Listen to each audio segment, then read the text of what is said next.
আসসালামু আলাইকুম।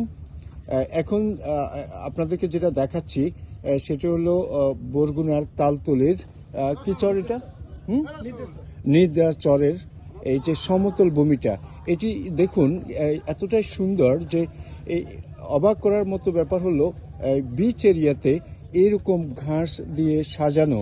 এটা শুধু প্রকৃতি দ্বারাই সম্ভব, এটা কারো আমাদের দ্বারা সম্ভব নয়। এটা এমন সুন্দর জায়গা, আপনি এখানে মাটিতে বসে খাওয়া দাওয়া করতে পারবেন। বিকালবেলা সবাইকে ফ্যামিলি নিয়ে এসে একদম সুন্দর, কোনো পার্টি ছাড়া আপনি বসতে পারবেন। আর এই যে হোলগুলো দেখছেন এটা প্রকৃতিগতভাবেই হয়েছে। এমনকি এখানে পানি থেকে যখন জোয়ার আসবে অটোমেটিকলি নিচ দিয়ে পানি এসে ভরে যাবে।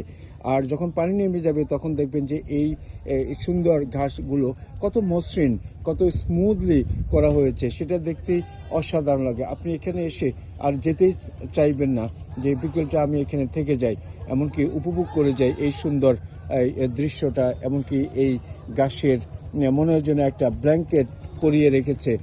এটা কোনো কারুশিল্প বা কারুকার্যের মতোই লাগতেছে, কোনো শিল্পীর দ্বারাই শুধু সম্ভব এই ধরনের কিছু করা। ধন্যবাদ দেখার জন্য, আপনারা ভিজিট করতে আসবেন। Thank you.